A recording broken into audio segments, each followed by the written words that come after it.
And now you can see the Backseat Mogul Show in all its video glory on our YouTube page at roughedge.tv. Come to Harbor Cove Cafe, where the palm trees sway, where you'll find my ties and zombies you'll crave. Your hidden treasure at the end of Snake.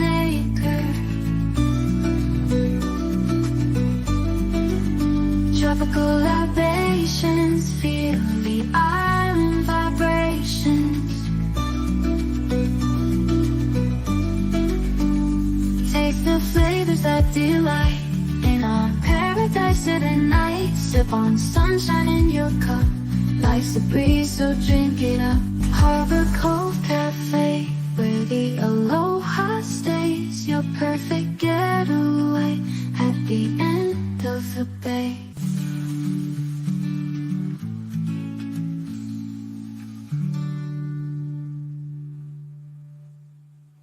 Showbiz is a cruel and shallow money trench, a long plastic hallway where thieves and pimps run free and good men die like dogs for no good reason. There's also a bad side.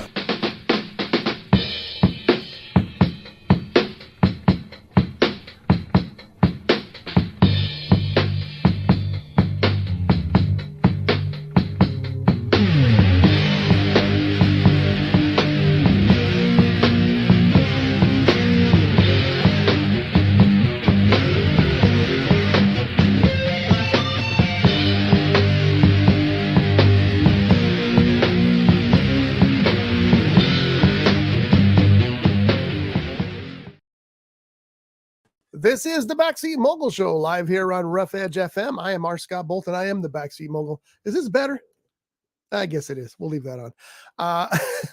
Turn it off. As you can see, I got a new ring light, and now Johnny wants me to test it. Oh, yeah. It was much better. Much better. So anyway, this is the show where we talk show business, and sitting over there, got it wrong again, that way. Johnny D sitting there. What the hell was that? Chasing a fly? I guess. Wow, he's over just flipping his arms. One of the things that I've got to pay more attention to since we're video now as well, is that we have an audio audience that doesn't see what's going on. So you kind of explain when something weird like that happens, like Johnny flapping his arms like he's trying to kill a fly. It was very odd. So today we're going to start off by talking about Alien Romulus, the new Alien movie that's in theaters right now. Johnny and I went to see it this past Monday. And Johnny, I'll let you talk about it first. Well, let me ask you a few questions and then we'll get to it. How much of a fan were you of the previous Alien films? I've seen 1 through 3. I don't remember what the title of the one after that. I did not see Alien versus Predator. I personally had a thing. I just didn't care for the alien creature when it opens its mouth and that other mouth comes out. That's so cool. Yeah, I understand that. Then what's your problem with it? I've just talked him out of it. He loves all those movies now. Oh yeah, I got to tell you, after we saw Alien Romulus, that was a good movie. It's a really good movie. It's a good movie, even for. Here's the thing: the Alien movie started out strong. You had the first one with Ridley Scott, and of course, the chest burster scene made everybody freak out. Excuse me, I don't know what's wrong with me this morning. That was then the second. That was John Hurd that popped out of his chest. No, it was not. It was John Hurt. But nice try. What did I say? Hurd. Two different Johns. Well, both fine actors. I got the John and the H right. You did. That's true. And then the second one was, of course, the James Cameron Aliens, which was a big, big deal. And then things started getting a little freaky at Alien 3 and especially Alien 4 and on. And they've been hit and miss since then. There was one, I think it was Aliens versus Predator, that was just atrocious. Josh and I were so disappointed. We went to the theater and saw that, and it's like, yeah, that didn't quite work. But it bounces back and forth, hot and cold. This one's hot. The story is about this group of miners who are on this lousy planet being treated badly by the people that own the mining company, but they discover up in space a dead ship floating toward their planet. So they decide they're going to steal a mining vessel, go into space and try to get aboard that vessel and get some cryogenic equipment so they can all go to sleep for 3 years and go to the planet that they all want to be at rather than this mining planet below. Again, my apologies. Here's the catch. What is that ship? What is that vessel, that ghost vessel that's floating up there? It's a research vessel. And why is it a ghost ship? Because it's got the predators in it. Predators, the aliens, But no they- predators. That comes later. And they don't know that. Well, yeah, of course not. They just think it's a ghost vessel, but they get up there and they find out it's got the aliens in it. So, as you can imagine, things start to go awry from that point on. The thing I love about this movie is the characters are all great. They're all believable. I thought the guy who played the android did a fine job as the android, Andy. Andy. And I also like, yeah, that was a nice touch because it starts out and you think he's just this kind of dim-witted brother. Yeah. But he's a little bit more than that, as we find out shortly. There was a big surprise in the casting. I will not spoil that for you. I'll let you find out for yourself. I was surprised, especially after what you told me. Whoa. Yeah. And it's not just a minor character. There's serious Yeah. role for this person in this movie that's very, very surprising. And if you want to know, go watch the movie. Go see the movie. And I also liked the screenplay and the storyline. The screenplay was great because the dialogue worked. You understood which characters were which and what their interactions were. And I love the timer effect because here's the thing about that alien vessel. They only have a certain number of hours before that vessel crashes into the rings. It was Jupiter or was it Saturn? I thought it was Jupiter. No, because as far as I know, the only planet. Jupiter does have ice rings. Oh, it does? It does. Oh. And that was ice. But I meant to look that up, and I will do that at some point. Anyway, before it crashes into these rings and is destroyed. So they've got this timer on them. They got the aliens chasing them. It's creepy, especially one character near the end. It's bloody and gooey like all the alien movies are. It's got great suspense. I thought it was a terrific movie. And we're not alone, by the way, Johnny. Man, I don't know what's going on, folks. You know what it is? Johnny brought in gravy bowls for breakfast. That may be doing it. Excuse me a second. That's Kevin from the Fishing Show calling, but I'm in the middle of a show. So anyway, I really enjoyed it. I thought it was a terrific alien movie, a terrific movie in general, a great science fiction movie, and a lot of fun. And by the way, as I was saying, we're not alone. Rotten Tomatoes, the critics' reviews are at 80%, and the audience reviews, which they are now calling the popcorn meter, I don't know why, is 86%. So seems like virtually everybody likes this movie and is enjoying it. So I definitely recommend it, and Johnny recommends it, and that's it, right? I'm sorry. I'm distracted by Kevin now. So let me send him a quick text. Talk, Johnny. If you do go see this movie here in Ventura, I highly recommend you go to the theater down on Main Street. They've got those kickback easy chair type seating. It's just so comfortable, but you got to be careful you don't fall asleep. I actually thought I was going to fall asleep because that morning I woke up, I think it was between 4:15 and 4:45, and I could not go back to sleep. And I tried. Finally, I said, okay. So I turned on my TV. So maybe start watching something that would make me sleep. No, I was wide awake. And so I'm going, I got to go see this movie. I didn't realize, or I had forgotten about those easy chairs. And when I saw the easy chairs and then kicked your legs up in the air, I'm going, I know I'm going to fall asleep. That's why I don't buy beers at the movies, because getting a beer, sitting there watching a movie and leaning back, they're going to have to wake me up afterwards. And I was going to say to Scotty, and I forgot about, I said, hey, if I start snoring, wake me up. Yeah. But I was wide awake throughout that movie. I'm sorry, I'm still doing this, trying to help Kevin out. We're setting up his equipment at the studio, and there's some issues. I got to talk to Jim about that. But anyway, he can't turn his cameras off, so I'm trying to help him do that. I apologize for doing that in the middle of the show. They glow blue. That should do it. Okay, so anyway, thumbs up from both of us for Alien Romulus. It's a good science fiction movie in general. A big science fiction movie, and it feels big, doing well at the box office, which makes me very happy. And yeah, if you're a fan of the Alien movies, this is one of the good ones. So go out and enjoy Alien Romulus. The other movie I watched this week is called Jackpot. Have you heard of Jackpot, Johnny? Yeah. Yes, I have. Did you watch it? Haven't seen it? No. Jackpot is a movie about the near future, and it is about the lottery. But the lottery is different than, man, I don't know what's going on. The lottery is different than than it is today. It's called the Grand Lottery. And the way it works is that if you buy a ticket and you put your thumbprint on this ticket and it activates it. And if you win the lottery, which is chosen from the thumbprint, you get a big prize. In this case, it's $3.6 billion. That's a lot of money. Mm-hmm. That's a lot of money. Here's the catch. Once you win that prize, you have to survive for 24 hours in order to get it. And what is happening is that the rest of the people in the world are hunting you down, because if they kill you, they get your money. Mm-hmm. So it's kind of a cross between The Purge and a lottery movie. Awkwafina stars as the person who wins the lottery. She's always terrific. She's great in this. She's fun in this, is what counts. John Cena plays a character who owns a business where he protects lottery winners. So he protects them from being killed. It's the typical John Cena role.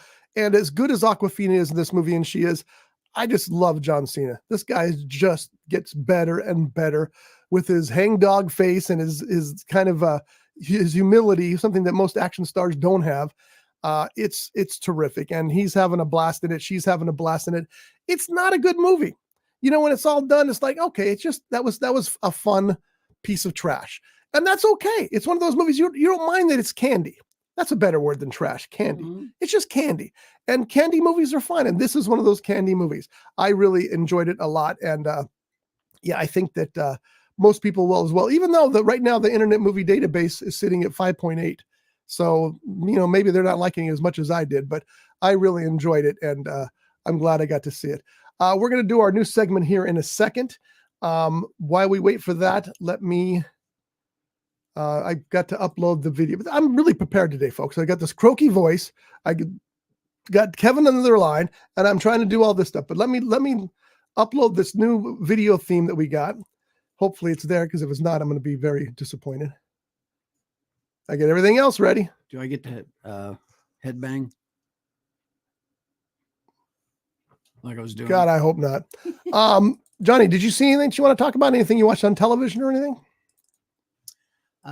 You know, I've been doing the nostalgia TV shows.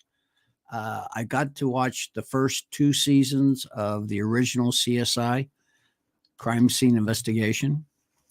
And now I'm watching CSI New York. But it started in season 5. I'm watching on Pluto TV. Okay. Have you seen it to season 5, or are you starting in the middle at season 5? Started at season 5. So my guess is they probably already aired seasons 1 through 4. Okay. And it's just like with CSI Crime Scene Investigation, the original, it takes place in Las Vegas. They only showed seasons 1 and 2. So eventually, hopefully they'll bring more seasons back. Because of the 4 CSI shows that they've had, there's CSI Crime Scene Investigation, which takes place in Las Vegas. Then there was CSI Miami. Then there was CSI New York. And now there was, because it was canceled, back to Las Vegas for CSI with a completely new cast, with the exceptions of one person who, Marg Heldenberg. I can't say her name. Helgenberger. Thank you. She reprised her role and of Catherine. I can't remember what her last name is in the show. But anyway, Deneuve. Yeah, that's it. No, Catherine Bell. No. Anyway, Catherine Bell. I quite enjoyed those shows. If I was another person, a whole lot younger, I would consider getting a career in forensic science, Really? criminal forensic science, because watching the stuff they do now, I'm sure a lot of it is exaggerated. No. But and I've talked to other people who have done crime scene investigations. It just looks fascinating. It's a lot of work, though. It's Yeah. not. It's not like it's not like you see on television stuff where they do things, in a minute or two. They have to. There's long waits for lab reports and things like that. And plus, how much schooling do you have to go through that? It's got to be a ton of it, right? Oh, yeah. I mean, besides the well, at least with the Las Vegas ones, actually all of them, the crew, they have to be firearms proficient because they do carry sidearms. Sure, So I can imagine that.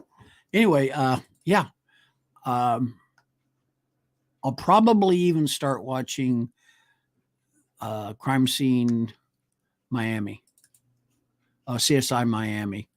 As a matter of fact, the last episode of season 2 of the original CSI, I believe, was a backdoor pilot for CSI Miami, because part of it takes place in Miami. Oh, well, that makes sense, then, Yeah. doesn't it? I'm having no luck here, folks. This is really terrible. Yeah, I've been trying to find out what planet those ice rings are, and I can't find it. Like, I typed in, oh, here's ice ring around planet. It's a Reddit thing. Doesn't tell me a thing. It just says ice rings around the planet. What planet? I don't know either. And this show is really going off the rails here because of this. But I can't find my little I like thing. it when we do go off the rails. I don't think anybody else does. Oh, okay. So we're just going to go ahead and jump into it. I'm sorry I don't have the intro. I worked so hard on it. It's not there. Very disappointing to me, but it's just the story of my life, I'm afraid. So our new segment is called Is It As Bad As They Say It Was? And we go back and we look at an older movie and we look at the reviews, and then we watch it again currently, and we talk about it. So today's movie is a movie called Pride and Glory, and it is from 2008. And Pride and Glory stars, here's the poster for Pride and Glory. You can see there. And again, I know audio folks, sorry, it's not there. And there's the poster for it, Pride and Glory. As you can see, it's some kind of a cop film, obviously. It stars Edward Norton, Colin Farrell, John Voight, Noah Emmerich, who that's not Noah Emmerich, but I don't have a picture. That's all. He looks very familiar. That is actually Shea Wigham. And yes, you've seen him in many things. Apparently my picture for Noah Emmerich didn't work either. Swell. And it also stars Lake Bell, who you've also seen in many things. The Metacritic website gives it a 45% good rating out of 100. The Internet Movie Database gives it 6.6 out of 10. And Rotten Tomatoes gives 35% for the critics and 49% on the popcorn meter. Hold that picture. I am holding that When I picture. first turned my head to look at that screen, I thought that was Sandra Bullock at first. There's a slight resemblance. I can see that. Anyway, so the movie is Pride and Glory, and here's what the Internet Movie Database synopsis says about it. A family's moral codes are tested when Ray Tierney investigates a case that reveals an incendiary police corruption scandal involving his own brother-in-law. For Ray, the truth is revelatory, a Pandora's box that threatens to upend not only the Tierney legacy, but the entire NYPD. Here's the thing about this movie. Pride and Glory is gritty and foul-mouthed and dark and not a happy story. It's one of those movies that's, it's telling a story that's not a happy story, because here is Ed Norton's character who gets dropped into this investigation and discovers that his brother-in-law and some of his best friends are doing some pretty bad things. And so he has to decide whether he protects the family or if he protects the police force, which is also a type of family. So this makes this very interesting. Now, it's way too long. It's like 2 hours and 11 minutes long. Story could have been told in with a half hour less of that time, I'm sure. So it gets a little grating after a while. It's like, okay, this could finally be over, because you got a general idea how it's going to end, and it pretty much does end that way. And because it really can only end one way, that's the sad thing about it. And it takes 2 hours and 11 minutes to get there. Other than that, it's your typical police procedural with a great cast doing great work. And I would not give it a 35% like Rotten Tomatoes did. I would not give it a 45% that Metacritic gave it. And I would not give it a 6.6 as Internet Movie Database is. I would say this movie's a 50%, 50 out of 100. Not because it's a bad movie, because it's not a bad movie, but it's just not a great movie. It's not even quite a good movie, but it comes close. It was directed by Gavin O'Connor, who is directing the sequel to The Accountant with Ben Affleck. So we'll see. He was an executive producer on the first Accountant, which I thought was silly, but the second one is coming out soon. Yes, you're right. It was silly, but I got to tell you, I thought Ben Affleck's acting in that movie was really good. I enjoyed that movie. Ben Affleck is one of those people who doesn't get the credit he deserves, because he is a very good actor. He is a very good director. He got robbed of the Best Director award on Argo. On Argo. He got robbed. He should have won that award. I wanted so much to see that movie, and I never did. Oh, you haven't seen Argo? No, and I wanted to so much. They have a special edition Blu-ray down at Big Lots, and it's probably 80% off right now. Oh, go get it. Okay, John will be back in a few minutes. I'm back. Missed it. Yeah, it's probably gone because that place is gutted now.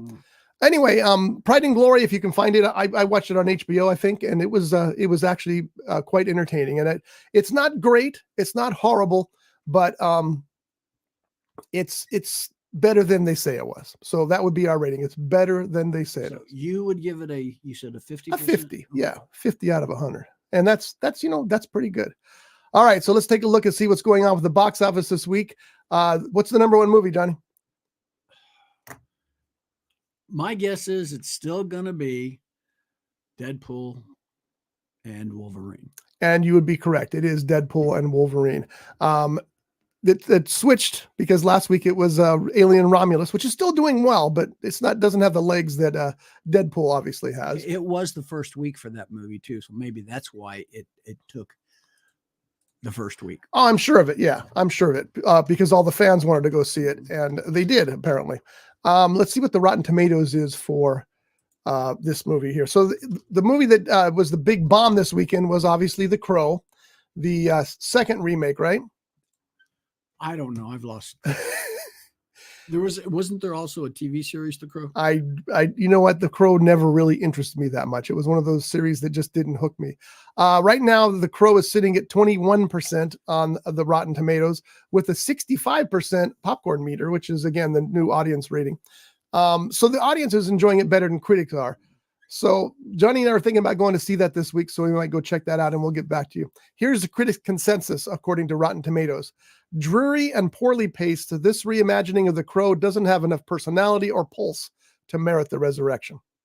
That's sad. That's too bad. Okay, that's the question I was going to ask you. It's a retelling of the original or a continuation? No, it's a reboot. Okay. It's a reboot.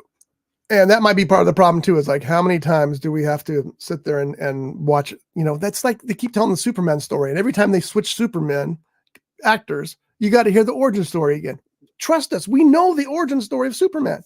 You don't need to change that, but I would really like to see a good Superman story where it starts when he's a kid or as a baby growing up and into high school, like the TV series did.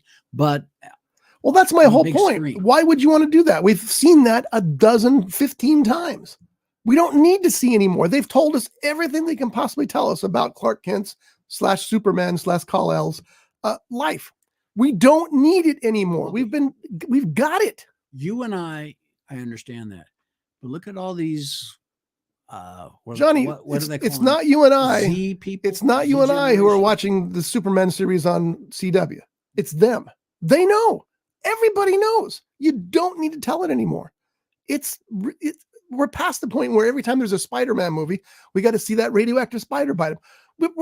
move on. Just tell us stories. We don't need the whole origin again. I do want to see speaking of the Spider-Man movies, I guess it's the last one where you had Tobey Maguire made an appearance as Spider-Man, and You're going to give that away? well, it's on the commercials. So, who's the other Spider-Man? Tom Holland? No, before him. Toby? No, he was the first one.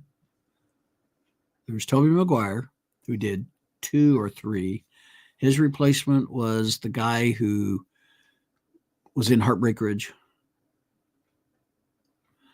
Oh my God, I can't think of his name. That guy's a terrific actor, Yeah, too. he is. Oh, Andrew Garfield. yes. I didn't look it up, but it It popped just in my hit head. you. Yeah. They both make appearances as Spider-Man. And when they started shooting webs, I think it was Tom Holland says, that came out of you. Whereas Tom Holland and I think the other guy, Garfield, they've got Devices. the devices. Whereas Tobey Maguire's Spider-Man, he generated it out of his body. Yeah. The thing about that, I think that smart move on that is how many times can you really do that? Because he leaves the spider webs hanging all over town. So if it's coming out of his body, that's a little less moisture and everything out of his body every time. Well, maybe they're designed to eventually dry out and blow away. Like a regular spider web. Yeah. Maybe. So anyway, Deadpool and Wolverine is number 1 again. Alien and Romulus is number 2. The 2 new movies, the first one is Blink Twice, starring Channing Tatum and directed by Zoe Kravitz. I want to see this movie. It's expected to do 7.1 to 7.4 million on the low end. I don't know what the budget for that movie was, but I bet it wasn't too expensive. And finally, the back to The Crow. The Crow is looking to do $4.5 to maybe $5 million this weekend on a $50 million budget. So it's a small budget, but it's going to take a long time for them to recoup that. And I don't know that they will with a $4 to $5 million opening weekend. In other news, we finally have a date for the Salem's Lot remake that's coming to HBO. It was originally designed to be a theatrical release, and then COVID hit, and then it was supposed to be released on a streaming channel, and it's kind of drug its heels. Finally, they've announced the new date, and it's it was originally set for 2022, delayed to 2023, and the premiere date finally on HBO is over here at the Hollywood Reporter. Like, oh, and we don't know what it is because the message is gone. But the good news is, I wonder if that story wasn't right, and they pulled it because look, it's not there. Wow. Yeah. Ooh. Let's see who else Got reported a it. code 404. This has been a mess of a show, folks, and I apologize. That's not my fault. October 2024. The film is directed by Gary Doberman. The cast includes Lewis Pullman, Mackenzie Lee, Bill Camp, and more. So we'll be seeing some Salem's Lot finally in October. And you know what? October is the perfect month for that. Why? Why? Halloween. Good month for Stephen King stuff. Let's see what else we got in other news. Did you see the original on TV? Of course. Wasn't the original? Oh, on I'm TV? sorry. Give me a second. Did you mistake me for somebody who hasn't read it and watched everything Stephen King's ever done? I was writing. Yeah. Okay. Of course I did. Yeah. I remember David Soul. That's right. Yeah. Yeah. That was a good one. We'll see if this one beats it. I don't know. We'll see. James Spader is set to return to one of his most famous roles. No, it's not Raymond Reddington. I saw John's hopes. He's going to return as Ultron in a Vision series, which is a Avengers series starring Paul Bettany. So we'll have some more James Spader. It was just voice casting, I think, for that part, but it was pretty good. Let's see what else we got here. Go ahead. I would like to see I don't care if it's a theatrical release or if it's a made for TV movie, but I would like to see James Spader and William Shatner reprise their roles. And I would even take a cameo of those two doing that, like the guys from Suits have done a couple times. I would even take a cameo on that. But oh God, what was the name of that show? Not L.A. Law. because it takes place on the East Coast, New York. Oh my goodness! We watched the heck out of that show too. I know it. And William Shatner played Boston Legal. Yeah. Denny Crane. I would love to see them reprise their roles. Like they come out of retirement to defend somebody, or possibly they come out of retirement and they're facing off each other in a courtroom. One is a prosecutor, and one. Well, they can't because they're a married couple. Oh yeah, that's right. I forgot about that. Yeah, that wouldn't work. They're getting a divorce. Maybe that's yeah, maybe they're getting a divorce. And if you're wondering what that means, you got to watch the series, because that last episode, I'll never forget that line. Of course I'll marry you, Denny. You got to see it. It's just terrific. Speaking of Raymond Reddington. Yeah. We were both big fans of that series, The Red List. Yes, the Blacklist. Or the Blacklist. You were close. And how did you feel about the ending of the series? I don't think it could have ended any other way. I think it had to end that way. I think that it was definitely a unique way for a series to end. And any other way, the only thing I was thankful was that she didn't return. What's that character's name? The one that got killed off the season before? Yeah, see, it's been too long since we watched it. It's not Bev.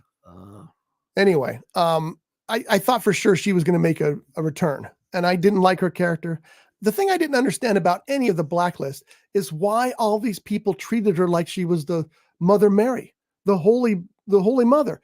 They worshipped her so much that they would risk their lives and their jobs and everything in order to protect her. And for what? Because she was a good friend? She wasn't a good friend to any of them. I mean, that always bothered me. So when she finally got her character got killed off, I was so happy, but always had the fear that she was going to return at the end and just ruin the whole series. Thankfully, she didn't. And if you're wondering what John's talking about the ending, and I'm not going to give it away, but you would expect Raymond Reddington, he was probably the most powerful man in the world. You would expect one of his enemies to get him, or you would expect him to risk his life to save somebody like Demby. By the way, where's our Demby series? Demby was my favorite character on that show. He was Raymond's right-hand man and bodyguard. But he didn't end that way. It ended with Raymond realizing that it was time to go. And I'll just leave it at that. And that's what I loved about that ending. I thought that was a pretty spectacular, daring ending. Megan Boone played Elizabeth. And I'm nothing against Megan Boone. I like her. She was good. But the character, I just didn't understand. And can you explain to me why they would risk everything for her? I understand why Reddington. I agree. That's not the problem. It was, as long as it had stayed that way, I understood it. He felt he owed her that. The rest of them, though, it was, I mean, and it's not like, they were just like, oh, I'm going to sneak out on a break here for a second and be back, where you might get your wrist slapped. They were doing things that were going to put them in federal prison for the rest of their lives. Yeah. Why? What did she do to earn that level of respect? I don't know. If any of you out there have an idea, please send me an email, roughedgestudios@gmail.com, and let me know what your thoughts are, because I just didn't get it. And it was week after week. And she would come in and ask them, can you do this for me? Of course, we can't leave Liz out there. Yes, you can. I think I would have much rather had seen them, the ending of the show, instead of showing, should I say spoiler alert? I don't know what you're going to say, so I can't answer that. About what happened to Raymond.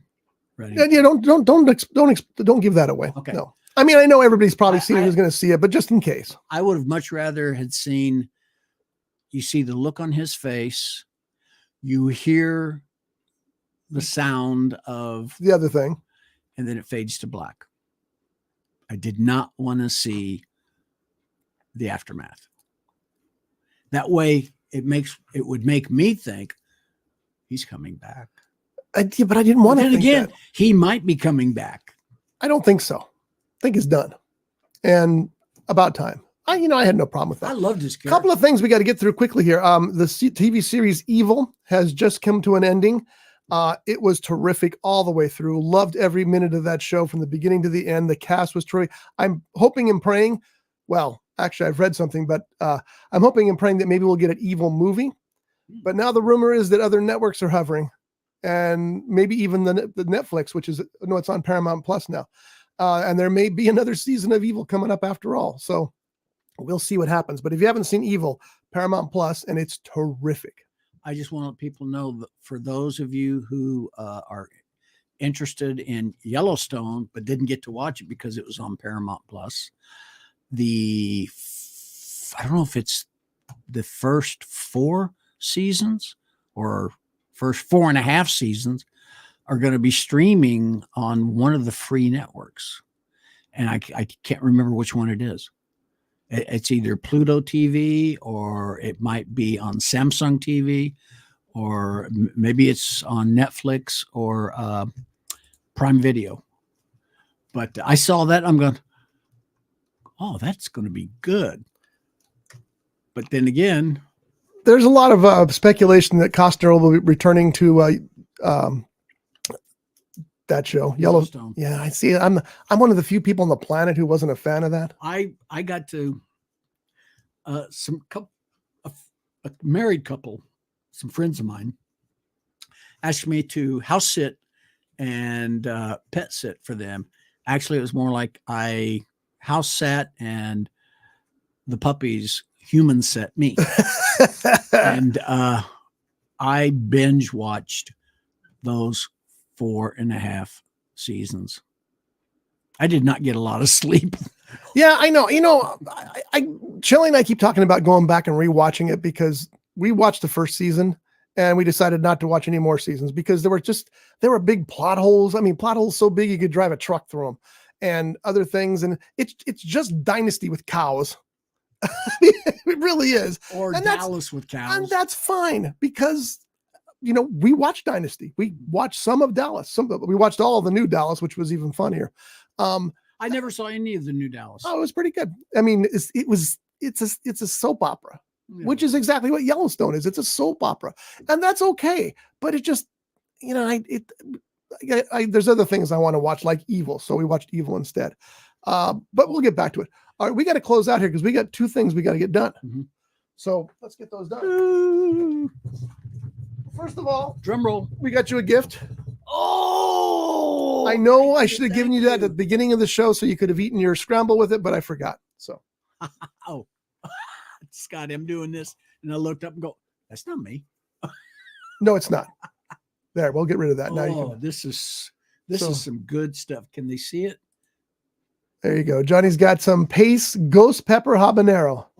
That is good stuff. It is. I got to tell you, I put this on some stuff when I was house sitting for my friends when they went to Hawaii. Friends? Mm-hmm. Yeah, I call them family.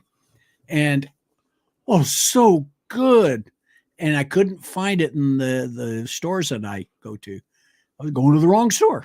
Thank you so much. Yeah, they that is good stuff. It's not as good as my favorite, which is Mrs. Renfro. If you can find Mrs. Renfro's ghost pepper salsa, that is the one to get. Here's the problem. It's about $4 more. So you got to keep that in mind, but it's $4 better for me. All right. The other thing is I was cruising through a grocery outlet and I always, this about me. I always go through the Pop-Tart section because they have really good prices on Pop-Tarts. And sometimes they have the good flavors, the frosted strawberry. Mm-hmm. This time they had frosted chocolate chip pancake. Ooh. No, that didn't sound good. I left it on the shelf. But right next to it was this box. And this box, as you can see, is Ghetto Gastro Pop-Tarts. This box was 50 cents.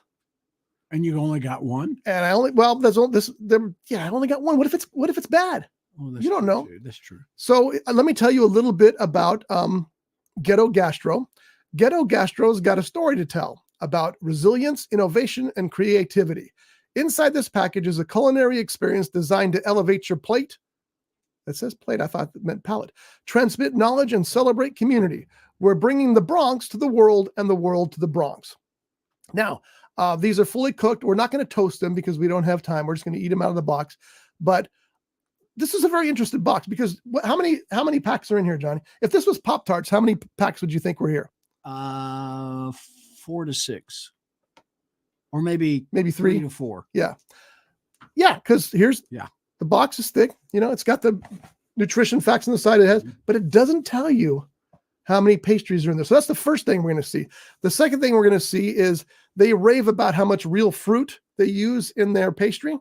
It says right here, we jammed strawberries into every part of this tart, from jelly to crust, in berries we trust. That's cute. Toasted up or snack straight from the pack. We're going to snack straight from the pack. It's got a little zipper top here. So we're going to unzip it. We're unboxing Ghetto Gastro toaster pastries. There we go. Oh, in my show notes, I put Ghetto Gastro dash pop like. All right, inside like tarts. there are 4. Okay. I think they're individually wrapped, though. I don't think there's 2 for a pack. Okay, so there's the Ghetto Gastro toaster. It's hard not to say Pop-Tart, but it's not a Pop-Tart. Strawberry. So, Johnny, you're going to try the Ghetto Gastro strawberry flavored. I think you're right. It is breakfast tarts. I think so too. So easy to open. It's got that typical package. And inside we have our Ghetto Gastro tart. Now, I can tell you already, it's different than the Pop-Tart in that it looks like it's one big long tart that they cut at the ends. Yeah, that's what it looks like. Yeah. So how's it smell? You smell the pot. Oh, wow. It smells very strawberry. Okay, I'm going to break a piece off here. Maybe I am. There it goes. So it is frosted. There is frosting on the top. And give it a taste.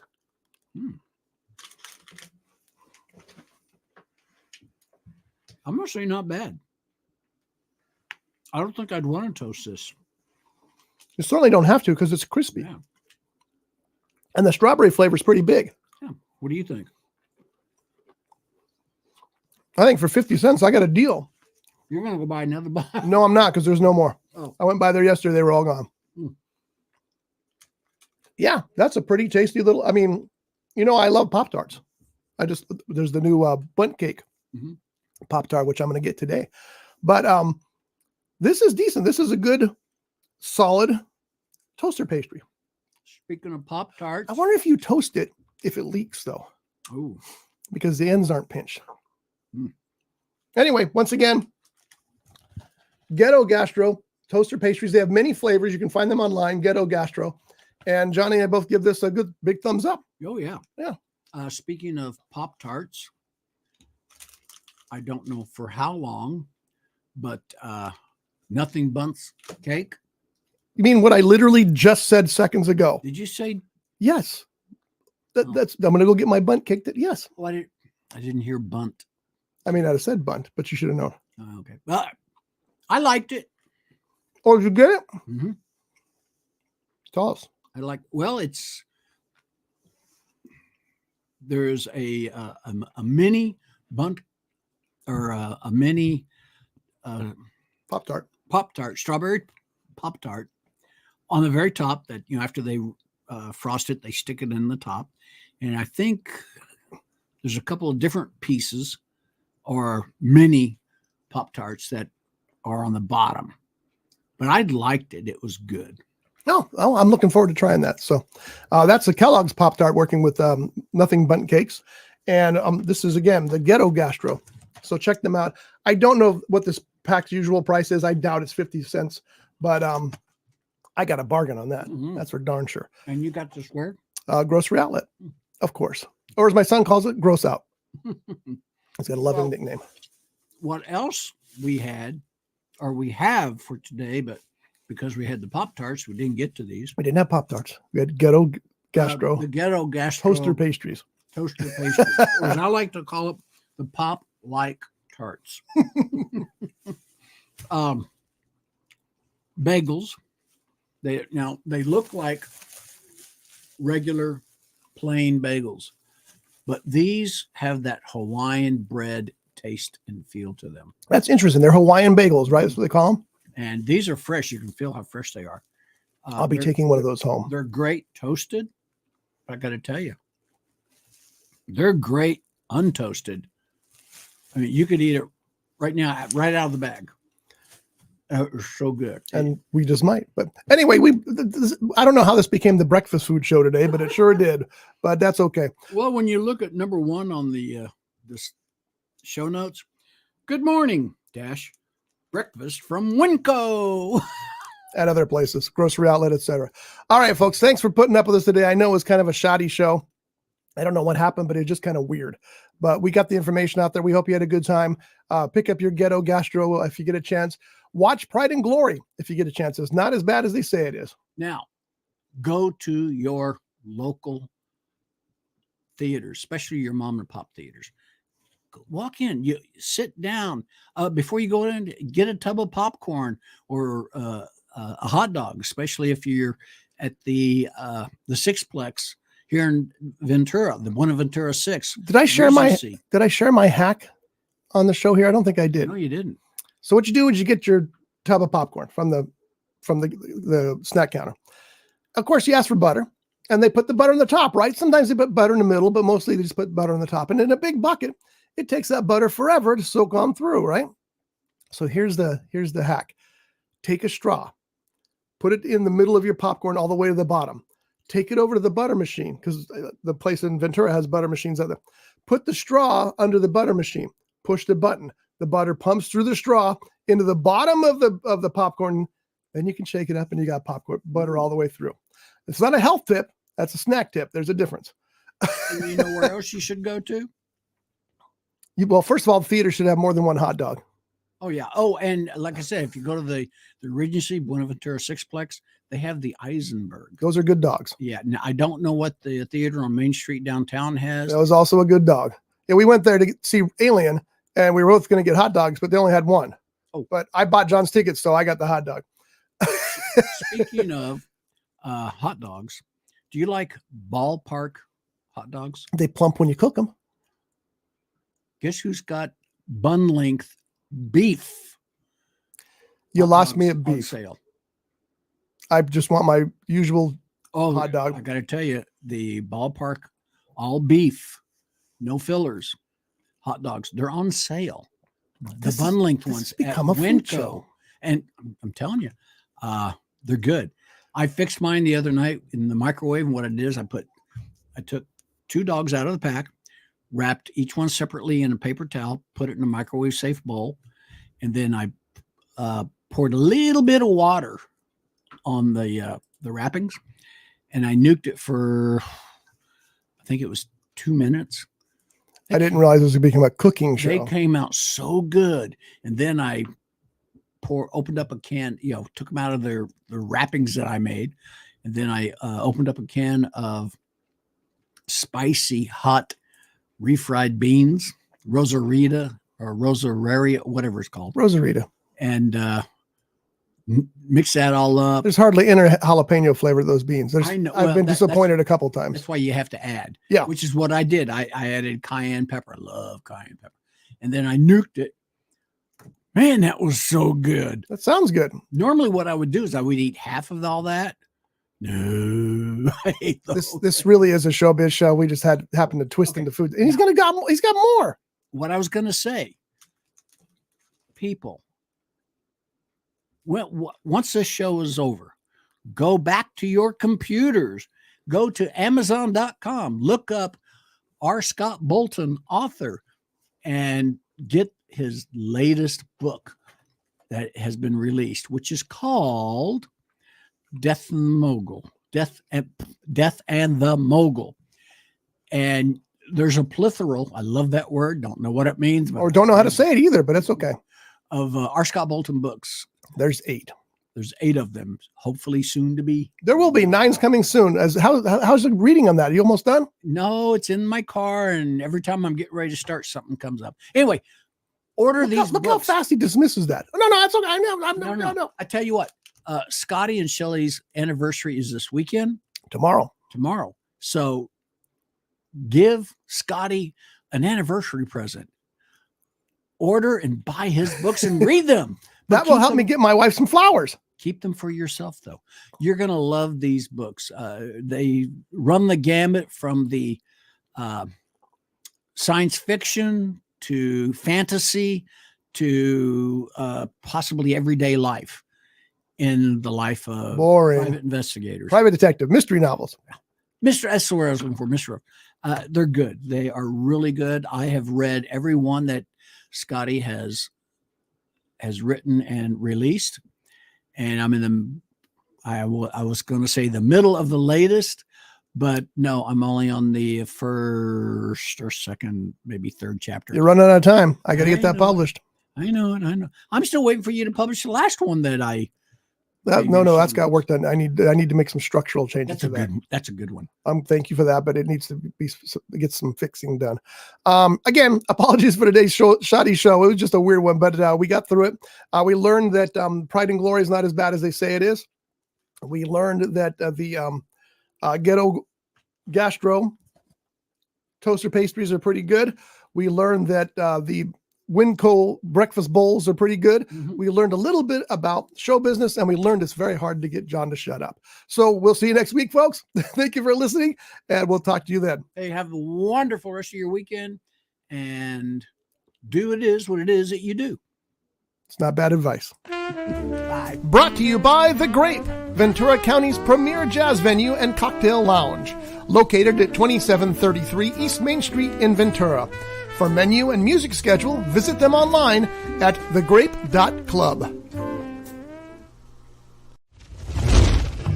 This has been a Rough Edge Studios production.